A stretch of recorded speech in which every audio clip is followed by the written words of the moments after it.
Fábio Lemos Daneluzzi, a proferir sua explanação acerca dos fundamentos sobre Bitcoin e outras criptomoedas.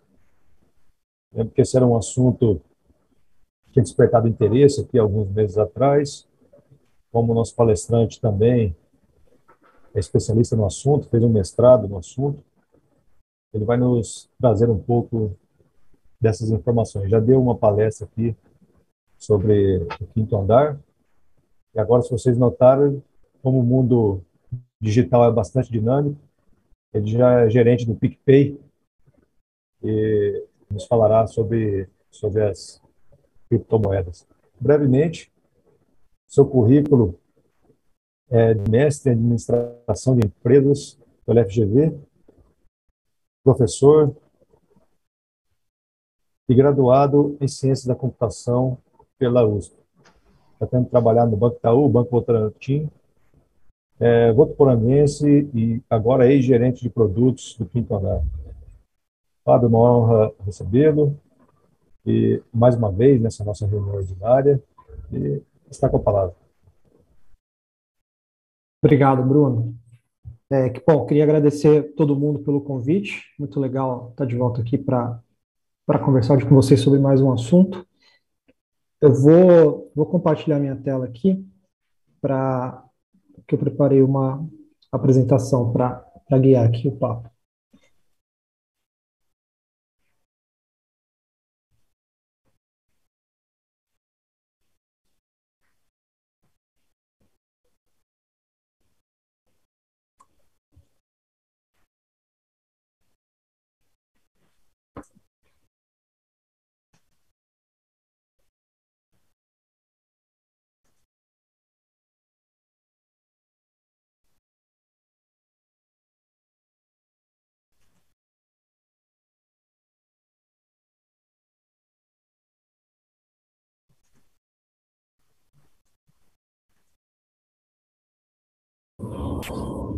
Ó, voltei. Agora acho que eu consigo compartilhar minha tela.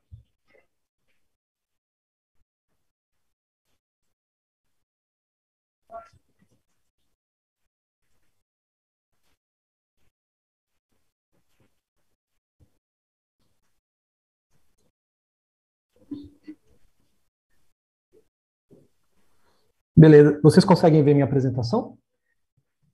Sim, perfeito. Boa. Bom, gente, acho que como o Bruno já comentou, não vou investir muito tempo falando de mim.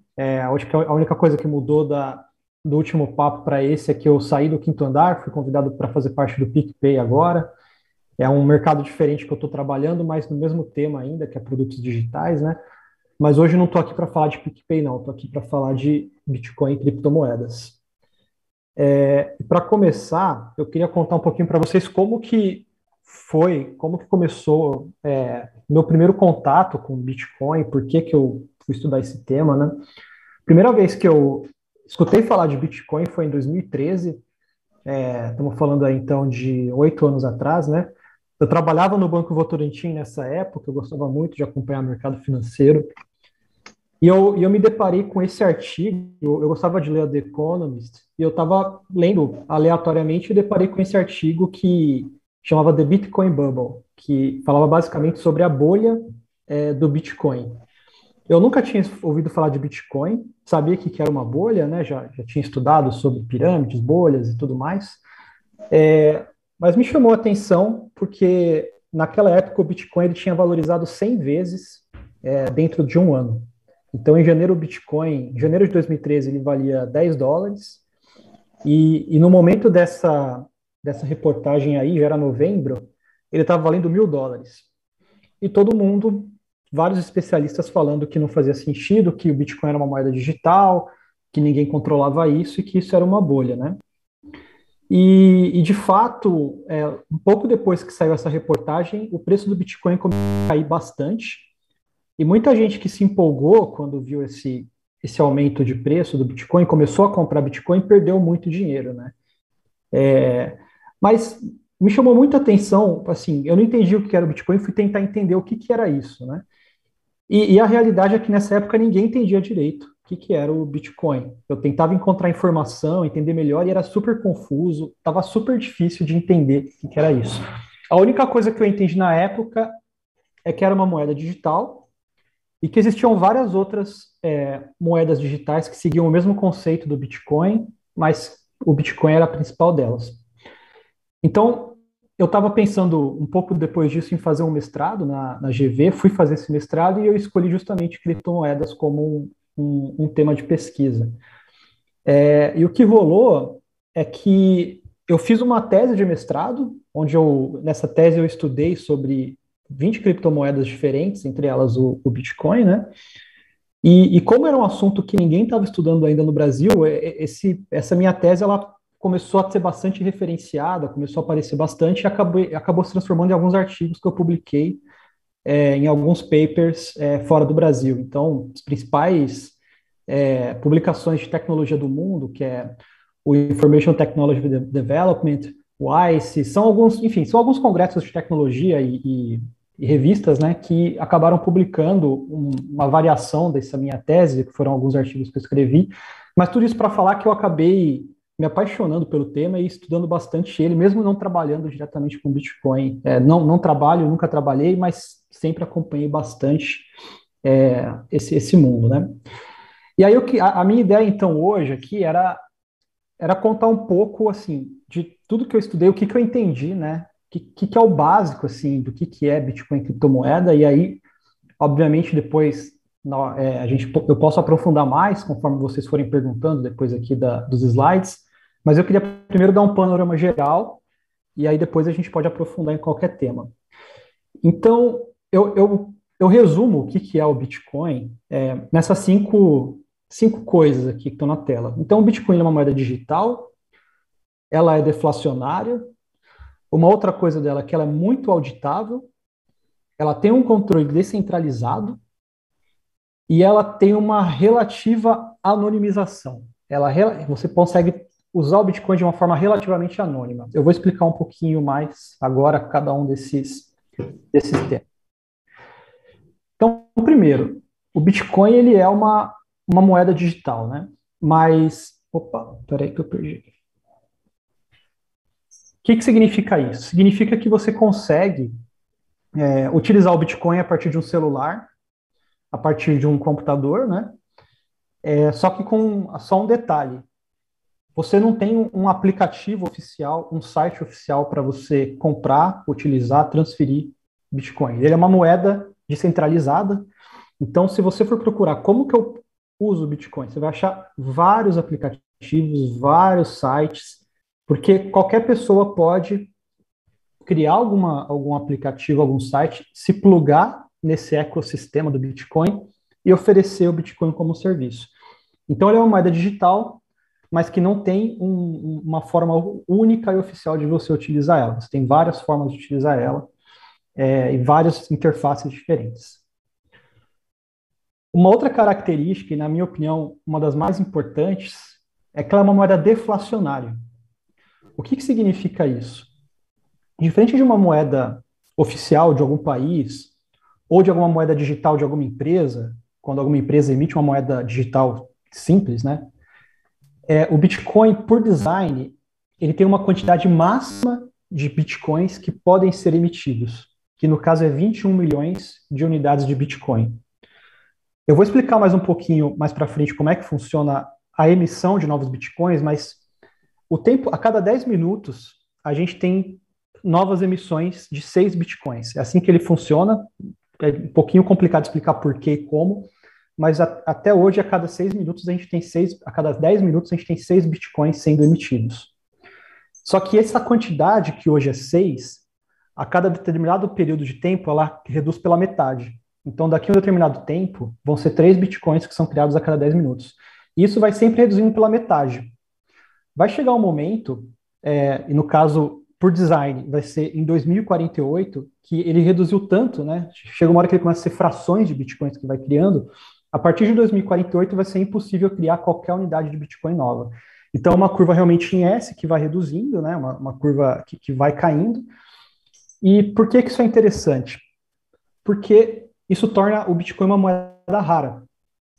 Diferente de uma moeda de um banco central, que o banco central pode sair emitindo o quanto ele quiser, o Bitcoin ele tem uma relativa raridade. Ele cresce, mas cresce cada vez mais devagar. Por que que isso é importante? O Bitcoin ele acaba sendo uma solução para muita gente que vive em países que vivem superinflação. Então você pega a Venezuela, por exemplo, que tem inflação de 1000% ao ano. É um país que está com inflação gigante, o governo não para de imprimir moeda, continua imprimindo mais moeda, então é uma moeda que só está inflacionando. O Bitcoin acabou sendo uma saída para vários venezuelanos começarem a proteger o patrimônio deles contra essa inflação, né? Porque ele é raro, seria equivalente a comprar ouro, por exemplo, que muita gente faz, ou comprar dólar, né, que é uma moeda mais confiável, quando você tem, enfim, quando você está num contexto de hiperinflação. Então, esse é um dos motivos que faz com que o Bitcoin até hoje tenha se valorizado tanto. Eu vou falar um pouco mais de valorização, né? Mas o ponto ele vai ficando cada vez mais raro. Outro ponto que torna o Bitcoin uma moeda super interessante é que ele é extremamente auditável. Uma moeda digital interessante. Por quê? O Bitcoin, como é que ele funciona? Cada transação que existe de Bitcoin, então se eu pego um Bitcoin e eu transfiro para o Bruno, isso fica registrado em um arquivo, que é como se fosse um livro de contabilidade. Então, toda vez que alguém transaciona, um Bitcoin vai para esse livro digital. E esse livro digital, ele é o mesmo desde a primeira transação de Bitcoin que aconteceu lá em 2009, há mais de 10 anos atrás. E todo mundo que usa Bitcoin tem uma cópia desse livro. Hoje a gente tem mais de 670 milhões de transações que já foram feitas em Bitcoin desde a primeira. E a gente tem diversas, assim, 13 mil, na verdade até coloquei o número aqui, são 13 mil cópias desse livro espalhados pelo mundo todo. Todo mundo que quiser consegue ter uma cópia desse livro e ir acumulando as transações novas. Então, ele é muito fácil de auditar. Se você quiser saber uma determinada carteira de Bitcoin, um determinado, enfim, usuário de Bitcoin, o quanto que ele transferiu de Bitcoin para quem nos últimos 10 anos, qualquer um consegue saber instantaneamente. É super acessível os dados. E um pouco relacionado a isso, o controle do Bitcoin ele é descentralizado. O que significa isso? Bom, ele não é emitido por nenhum banco central. Como eu falei, essa emissão por design ela acontece a cada 10 minutos. E quem que emite essa moeda? Isso é a parte mais maluca de tudo. Qualquer pessoa pode emitir um Bitcoin. O design como o Bitcoin funciona faz com que qualquer pessoa possa configurar um software para minerar Bitcoin e você tem uma determinada chance de ser a pessoa que vai minerar esses 6 Bitcoins nos próximos 10 minutos. Passou os 10 minutos, você tem outra chance de ser a pessoa a minerar nos próximos 10. O que define quem que vai minerar esses próximos 6 Bitcoins? Minerar é criar moeda, né? Criar essas 6 unidades novas. Enfim, é todo um sistema que existe, né, que define quem tem chances, mas no final, quem está dedicando mais computadores e mais processamento para fazer a rede do Bitcoin funcionar é quem tem mais chance. Como que funciona na prática? Onde a energia elétrica é super barata, é onde você está emitindo mais Bitcoin, porque é onde tem mais gente colocando máquina trabalhando para esse sistema funcionar. Então, não à toa, hoje, a Venezuela é um lugar que tem energia barata, então muita gente minera Bitcoin lá. A China também é um lugar que tem energia barata, placa solar barata, muita gente acaba minerando Bitcoin na China. É muito raro alguém minerar Bitcoin no Brasil. Quem minera Bitcoin no Brasil provavelmente está perdendo dinheiro ou não está pagando energia de alguma forma. É muito difícil isso se pagar no Brasil, mas, enfim, qualquer um pode tentar minerar. Isso funciona de uma forma totalmente descentralizada, né? E quando eu falo de controle descentralizado, não é só sobre a missão, mas também é sobre confirmar transações. Então, se eu mando um Bitcoin para o Bruno, quem que atesta e fala, de fato, o Fábio mandou um Bitcoin para o Bruno? São milhares de pessoas, milhares de nós, que a gente chama, que verificam essa transação e confirmam, de fato, o Fábio mandou esse um Bitcoin para o Bruno. Esse sistema todo é um sistema descentralizado de Bitcoin.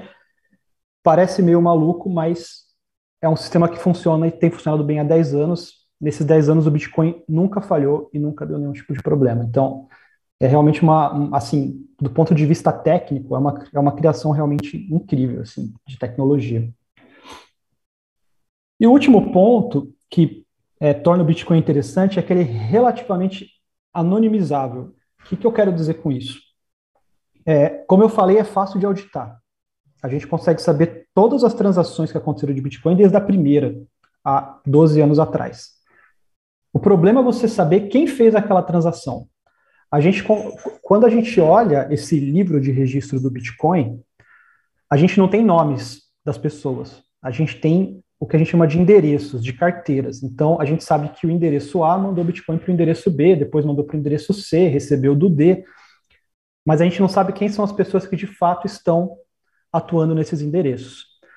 Porém, a partir do momento que você sabe quem é a pessoa, aí você perde totalmente a sua capacidade de ser anônimo, e aí você, na verdade, acontece o contrário, qualquer um pode saber tudo que você fez, né? Então, é uma anonimização relativa, ela é até um certo ponto, a partir do momento que você deixa público, essa carteira de Bitcoin é minha, todo o histórico que você fez fica público para qualquer um. Então, de certa forma, ela não fica tão anônima assim, né? E esse ponto de ser anônimo é o que atrai muita gente para fazer coisas ruins com o Bitcoin, né? Bitcoin acabou sendo uma moeda usada por muito tempo como principal forma de venda de drogas ilícitas, crimes. Então, isso acabou até manchando um pouco a história assim, do Bitcoin, quando ele começou a ser muito associado com esses atos ilegais, assim. Mas hoje ele é o menor caso de uso do Bitcoin. Hoje o Bitcoin é usado muito mais como reserva de valor do que como moeda para fazer realmente venda de drogas e coisas do tipo. E aí, o que mudou nesses últimos 8 anos, né? Desde que eu comecei a estudar o Bitcoin? Acho que o mais legal é mostrar é o que mudou em termos de valor. Então, como eu falei, quando eu vi aquele gráfico pela primeira vez, todo mundo falava que era uma bolha. E o Bitcoin tinha batido $1.000. Hoje, um Bitcoin já está valendo $45.000. Não estou falando que é bolha ou que não é. Mas o fato é que ele tem se valorizado. E ele já teve vários ciclos de valorização e desvalorização. Eu lembro que quando o Bitcoin bateu $10.000 pela primeira vez, tinha muita gente empolgada, começou a investir e ele caiu para 5. Então muita gente perdeu metade do que investiu.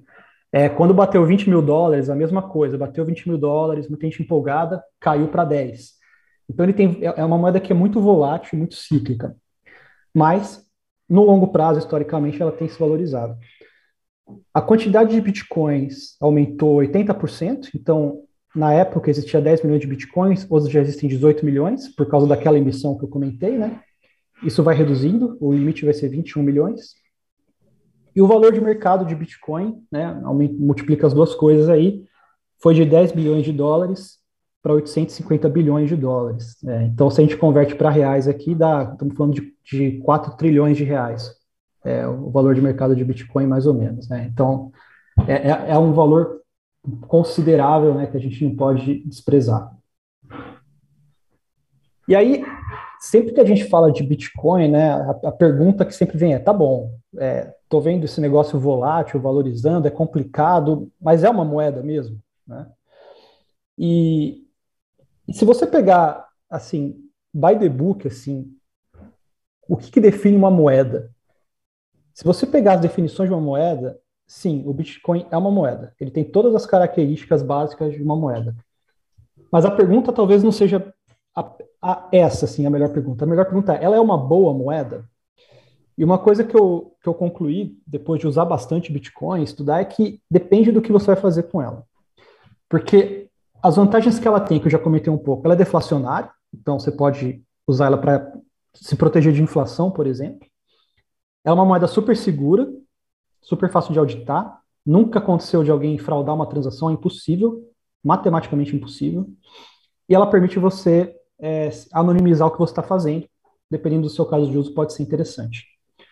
Desvantagem, super volátil, a transação é super cara, e isso ninguém fala quando fala de Bitcoin. Hoje, sempre que você for fazer uma transação de Bitcoin, está custando em média $23 uma transação. Então, se você transferir R$1 milhão em Bitcoin, você vai pagar $23. Se você transferir R$ 1 em Bitcoin, você vai pagar $23. É o mesmo valor para transferência, não importa o quanto você transfira. E outro ponto é que é super difícil de usar. Então, assim, se você comete algum erro, você pode perder o dinheiro que você tem investido em Bitcoin. Não é uma moeda que ainda é muito fácil para qualquer um usar. Eu recomendo que quem nunca mexeu com Bitcoin, se quiser mexer diretamente com isso, tem que estudar muito, porque a chance de você cometer um erro e perder dinheiro é grande. Ela ainda é uma moeda uma moeda digital que não é muito simples de ser usada, na minha opinião. Então, eu vejo o Bitcoin como uma moeda muito boa para quê?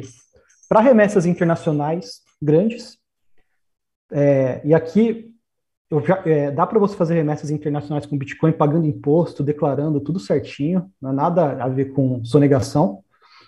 É basicamente porque você vai evitar de pagar um monte de taxa, um monte de spread bancário para você. Então, se você transferir Bitcoin para o seu vizinho ou para alguém que está no Japão, não faz diferença. O custo vai ser $23.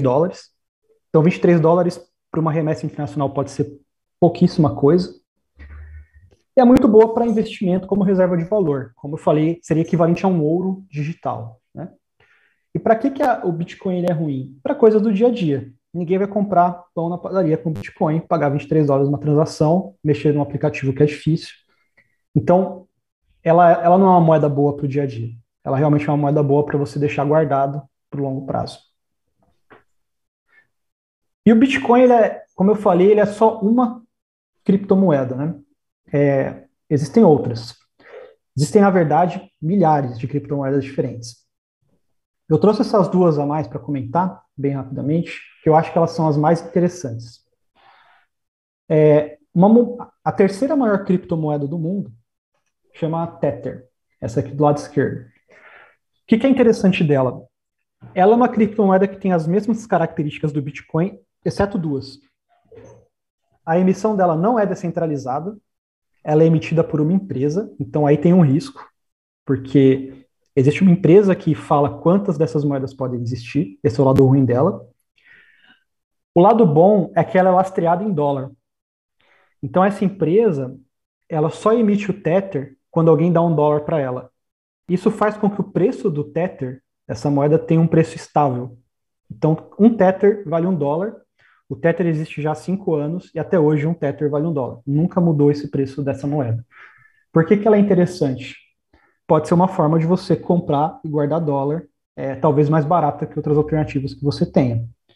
Então, ela é uma criptomoeda que resolve o problema de volatilidade do Bitcoin, o preço é fixo, lastreado em dólar, mas tem um risco aí, tem alguma empresa que diz o quanto emitiu, o quanto não emitiu. Se um dia essa empresa quiser fazer alguma coisa errada, ou ela cometeu algum erro, todo mundo que tem Tether pode se dar mal. Então, tem benefícios e tem riscos aí.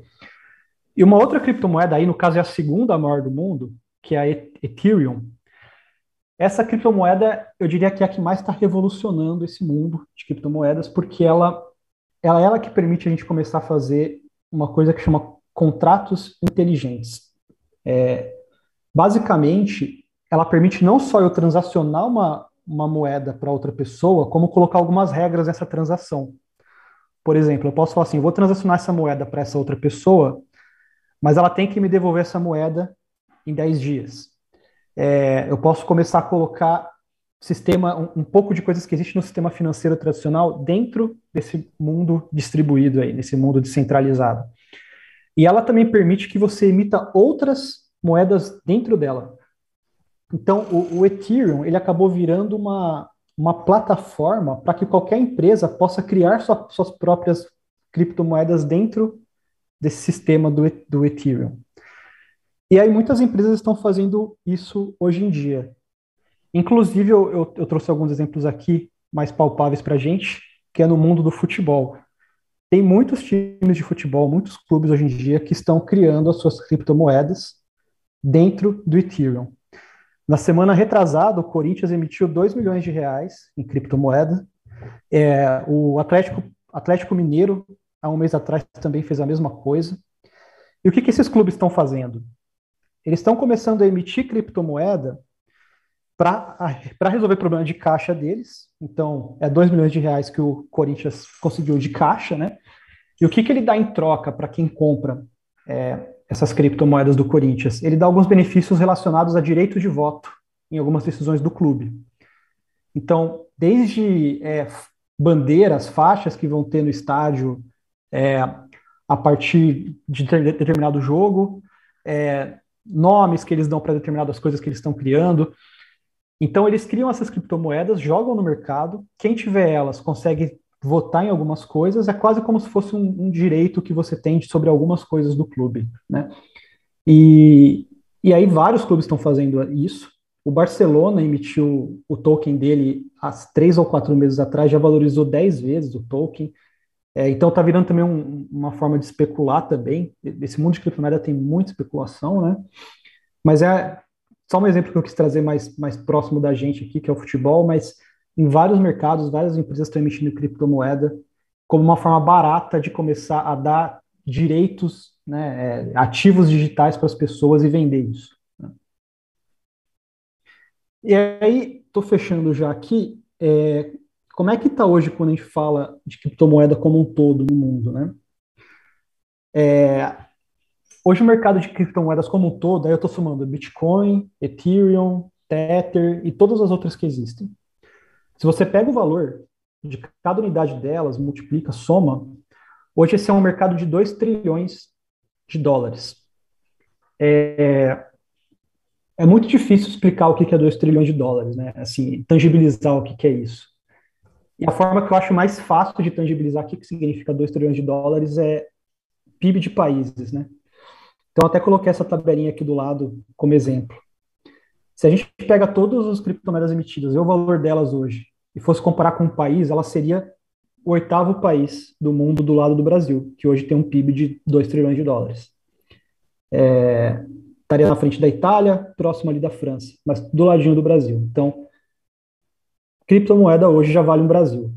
Acho que essa é a mensagem. Não é um mercado mais pequeno que dá para ignorar. Tem muita coisa acontecendo nesse mercado. E aí, só para fechar, acho que aqui é mais para, enfim, quem tiver curiosidade, falar, beleza, mas esse negócio é muito complicado, mas eu quero investir, eu quero entrar um pouco nesse mundo. O que eu faço, né? Tem várias formas de você entrar no mundo de criptomoedas, aí estou falando como investimento, tá? Caso alguém queira aqui um dia investir, começar a ter um pouco de investimento, diversificar a carteira e colocar um pouco de investimento em criptomoedas. A forma mais simples de entrar nesse mundo e que é a que eu particularmente recomendo, mas não vou recomendar investimento para ninguém, mas se eu fosse investir em criptomoedas, o que eu faria? Eu faria através de algum fundo de investimento. Então, hoje, quase todas as corretoras tradicionais, a XP, Itaú, qualquer uma delas, você encontra fundos gerenciados por determinados bancos, corretoras, e esse fundo ele acompanha a valorização e desvalorização de criptomoedas. Então, hoje é muito fácil você investir em criptomoedas sem dor de cabeça, sem risco. Você pode investir em algum fundo de criptomoeda, tem vários. Uma outra forma é você comprar a criptomoeda mesmo. E aí, para comprar a criptomoeda, você tem que ir a alguma corretora de criptomoeda. O lado bom é que você vai pagar provavelmente menos taxa do que investir num fundo. E aí se você, dependendo da corretora que você comprar, você pode até comprar na pessoa física, de pessoa física, também funciona, você vai ter algum anonimato. O lado ruim desse modelo é que ele é complexo, né? E aí, como eu falei, um erro pode custar tudo. Se você cometer algum erro aí, você pode perder todas as suas criptomoedas por algum erro de usabilidade mesmo. Então, não recomendo muito ficar manuseando criptomoeda para quem não conhece tanto. E a terceira opção é você comprar com a corretora. Na verdade, a segunda, né, que eu falei, é você comprar com a corretora, mas você guardar na sua carteira própria. A terceira opção é você comprar na corretora e deixar na corretora. Aí é mais simples de fazer, só que você fica com o risco da corretora. Várias corretoras de criptomoedas já quebraram, muita gente perdeu dinheiro com isso. Então, eu não recomendo deixar dinheiro investido em corretoras de criptomoedas, elas podem quebrar e você pode perder seu dinheiro. Então, eu investiria num fundo, ou eu compraria e guardaria numa carteira própria, que é um pouquinho mais complicado, mas é mais seguro, na minha opinião. Pessoal, é isso que eu trouxe de slides. Não sei se falei muito rápido, mas eu quis dar uma passagem geral sobre o tema. E aí eu queria abrir para vocês fazerem qualquer pergunta aí que vocês quiserem sobre isso, que a gente bate um papo.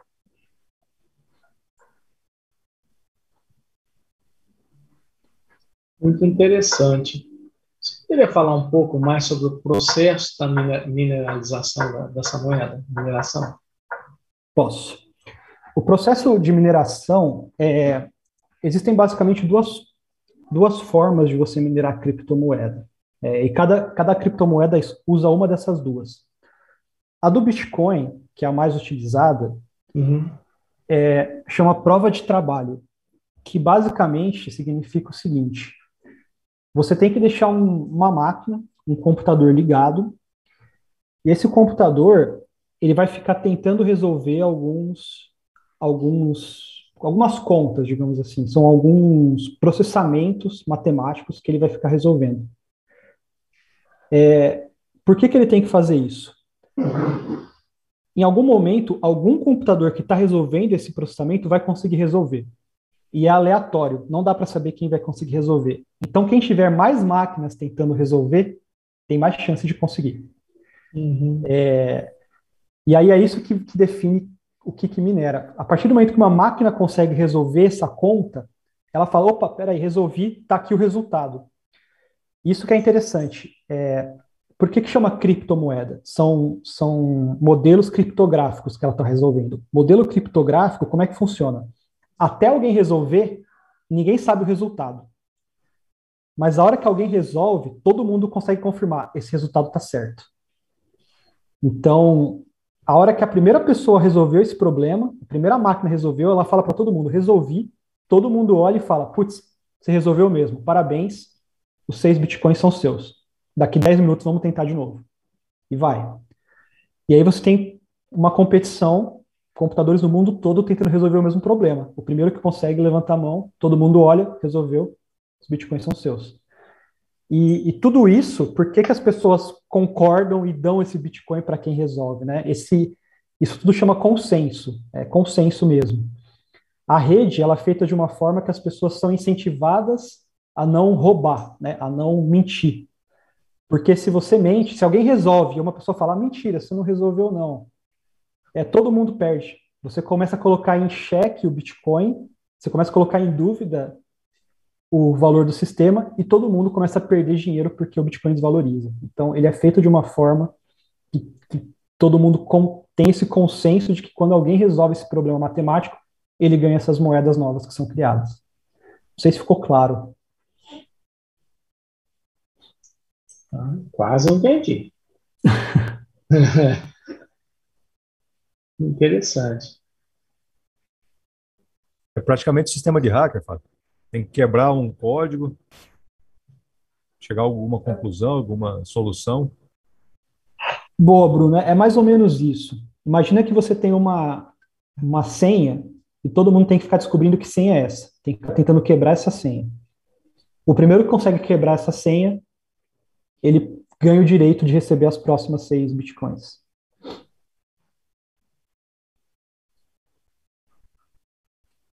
Perfeito.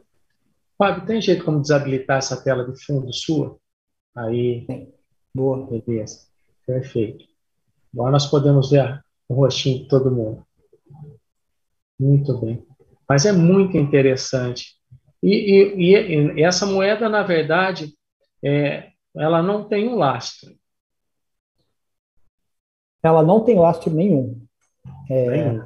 Nenhum. O valor dela, é meio maluco isso, mas o valor dela é basicamente a raridade dela, a raridade e as pessoas confiarem que esse valor existe. É por isso que muita gente compara com o ouro. Quando a gente pega o valor do ouro, o ouro não vale o que ele vale por causa dos componentes físicos dele, né? O ouro ele é um bom condutor de energia, a gente usa ouro para componente eletrônico, mas ele não vale o que ele vale por causa disso. Ele vale o que ele vale porque ele é raro. Se você pega todo o ouro que existe no mundo, uma vez eu vi um gráfico mostrando, ele cabe dentro de uma sala, de uma casa, assim, se você pegar todo o ouro do mundo e compactar. Ele é muito raro, né? E é isso que faz ele ter esse valor. O Bitcoin não é muito diferente, não. E a volatilidade dele é o que leva a ser uma moeda de um risco relativo, né? Exato. Em relação ao anonimato, a gente vê que bastante organização criminosa, bastante criminoso, eles estão usando o Bitcoin para desovar o dinheiro, né? Para pulverizar o dinheiro. Essa suposta anonimato tem alguma previsão para isso mudar? Vai conseguir se rastrear isso? Porque acaba sendo uma bola de neve. Vai chegar um momento que o Bitcoin vai ser moeda de criminoso só, né? Exatamente Boa. porque eles estão desviando para isso. Tem alguma previsão de isso mudar?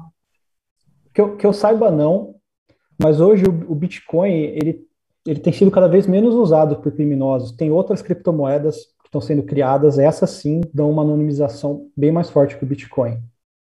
O Bitcoin mesmo, como eu falei, né, ele é anônimo, só que se você investiga bastante, você consegue rastrear. As principais organizações criminosas que usaram Bitcoins no passado foram pegas. Porque a partir do momento que você consegue pegar uma pessoa e associar ela a uma carteira de Bitcoin, você consegue associar todo mundo que transacionou com ela depois. Então você só precisa de um erro para você ter todo o rastreio histórico do que aconteceu, né? Mas hoje, de fato, o Bitcoin ele é totalmente zero controle. Como é que funciona? Se qualquer um de nós for comprar um Bitcoin agora, a gente vai ter que abrir uma conta numa corretora de Bitcoin. O Banco Central já está controlando todas elas. Então, ele vai saber. Ele vai saber que o Fábio entrou na Brasil Bitcoin, comprou todos os Bitcoins e pôs na carteira X. Se eu pegar esse dinheiro dessa carteira X e mandar para outra pessoa, o Banco Central vai saber. Ele conseguiu fazer esse primeiro link, que foi quando eu comprei o Bitcoin, né?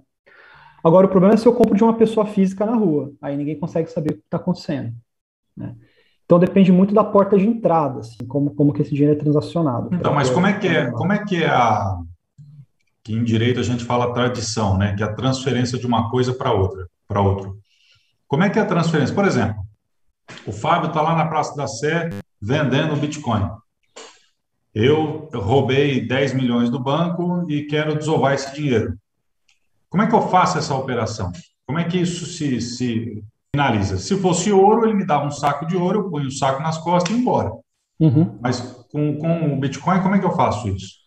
Você vai pegar o seu celular e você vai falar assim, ó, essa aqui é a minha carteira do Bitcoin, esse número aqui é um QR Code, tá? Pode ser um QR Code ou um código, tipo Pix. Você vai Certo. mostrar assim e vai falar assim, esse aqui é o meu código do Bitcoin. Eu que vou pegar os seus 10 milhões em cash, eu vou pegar e vou te transferir a quantidade de Bitcoin, você vai ver no seu celular, caiu, tá aqui o dinheiro, acabou. Isso que você falou de pegar o ouro, né, e pegar o ouro e entregar, você faz na hora também, só que pelo celular. É muito parecido com o Pix. Então, e essa operação, ela não é rastreada, se for de físico para físico. Não é rastreável. Não é rastreável. Só vai conseguir saber o que aconteceu se um dia aí você pegar essa carteira de Bitcoin, com os Bitcoins que você tem, e você tentar transformar isso em real. Como é que você vai transformar isso em real de volta, né? Você vai ter que ficar lavando esse dinheiro, sempre indo atrás de pessoa física, ou você vai numa corretora. Aí todo mundo vai falar, peraí, mas de onde veio esse dinheiro? Né? De onde veio esses Bitcoins para você transformar em real? Mas se você quiser ficar só no informal, você consegue. Aí ninguém consegue pegar. Entendi.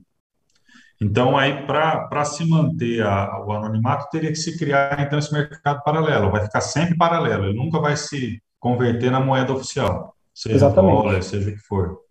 Exato.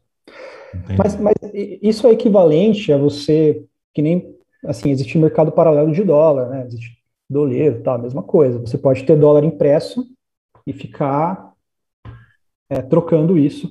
É equivalente a dinheiro físico, né? Ninguém controla o dinheiro físico de pessoa física para pessoa física, a não ser que você vá numa casa de câmbio, né? Mas ele te dá esse poder. Isso é fato. Entendi. Então, Você beleza. tinha falado do Equador, né, que está usando criptomoeda.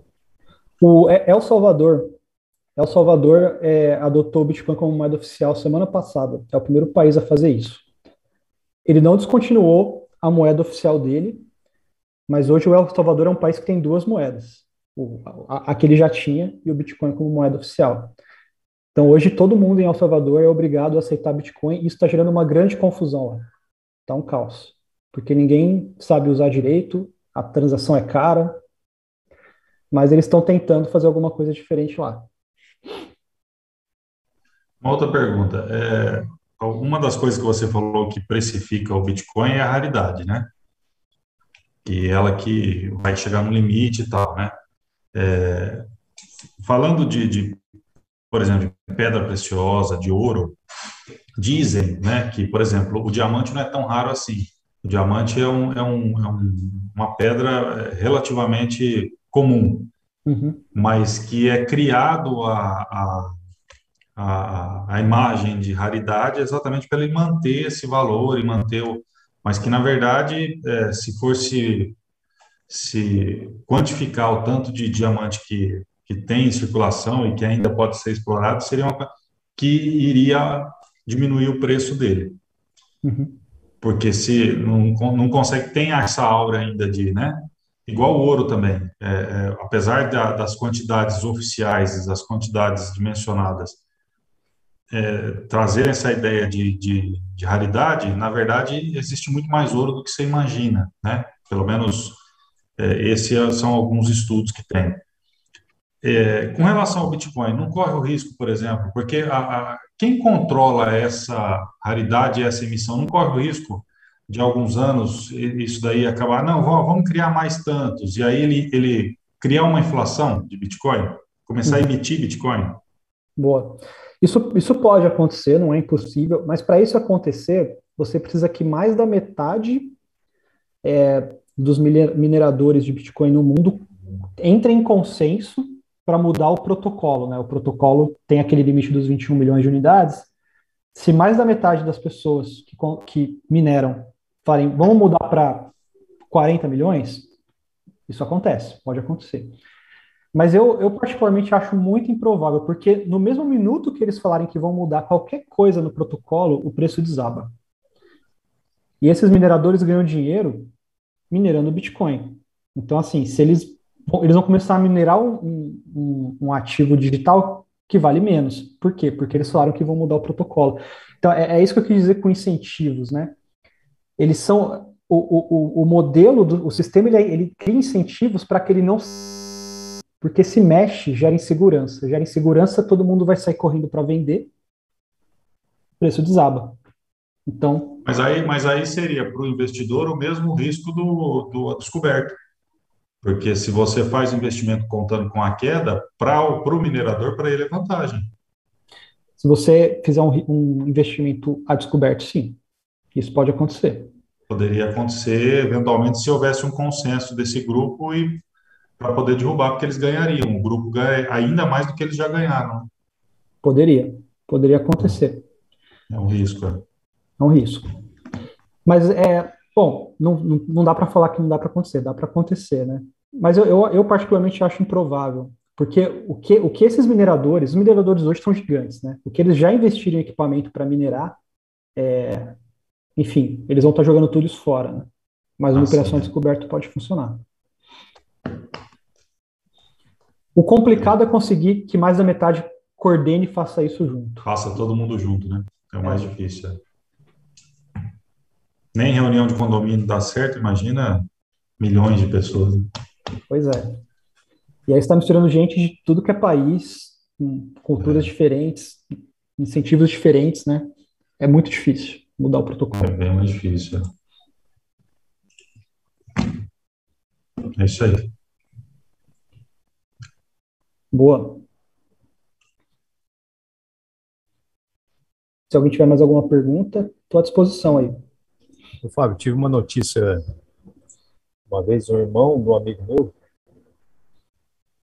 foi para o interior, no Oriente Médio, no meio do deserto, tinha um monte de minerador de criptomoeda que o pessoal usava para terrorismo. Isso é um negócio muito de outro mundo, né? E o cara foi lá, e tinha lá, chegou lá, tinha sei lá, quantas máquinas minerando criptomoeda. Deve ser um dos lugares de energia barata, né? E aí é mais fácil para equipamento e deixar minerando. Mas outra pergunta, é possível saber quem minera? Isso é rastreável pelo sistema? Você consegue saber, então depende. Porque você consegue saber o endereço IP, né, da máquina que está minerando. Então, isso é um endereço de rede. Então, se você chegar numa operadora de banda larga de celular com esse endereço IP, você consegue saber quem que está minerando esse Bitcoin. O problema é quando você fala de fazer isso na Ucrânia, no Oriente Médio, na China, na Rússia, né? Aí você já começa, beleza, como é que você vai ter acesso às informações? Será que esses países vão te dar acesso a essas informações? O próprio país consegue saber, mas se a gente, Brasil, quiser lá descobrir, me fala quem que é essa pessoa que está minerando esse Bitcoin. Muito difícil em alguns países. Não à toa que muita gente minera Bitcoin desses países para esconder. Será que os próprios países não mineram? Porque eles têm bala para investir em bastante equipamento, né? Pega o equipamento da NASA aí e põe para minerar Bitcoin, né? Ah, eu tenho certeza que mineram. Eu tenho certeza. Não dá para provar, né? Mas eu apostaria que sim. Assim, o país que mais minera Bitcoin é a China, né? E a China, enfim, é um país assim que eu não conheço tanto, mas eu sei que muitas empresas, na verdade, são empresas que o próprio governo chinês investe. Então, eu apostaria que a maioria dos mineradores chineses tem apoio do governo para minerar.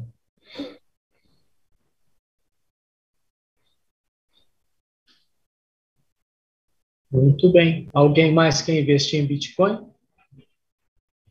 Eu Criptomoeda? não estou recomendando investimento, hein, gente? Eu não recomendo investimento. Muito bem. Gente, alguém mais gostaria de fazer alguma pergunta para o Fábio? Não? Então, por respeito a ele, vamos encerrar essa parte da reunião. Posso, Bruno? Sim. E na sequência que nós temos que discutir ainda o assunto. Aí, se o Fábio quiser continuar como convidado, ele pode permanecer na reunião. Tá? E assim, Fábio, hoje eu posso afirmar para você que nós estamos muito honrados em recebê-los nessa reunião e por tê-lo novamente junto a esse clube, compartilhando mais um pouco de seus conhecimentos nesta noite, discorrendo sobre as criptomoedas. Agradeço em meu nome e em nome do Rotary Clube de Votuporanga pela sua participação.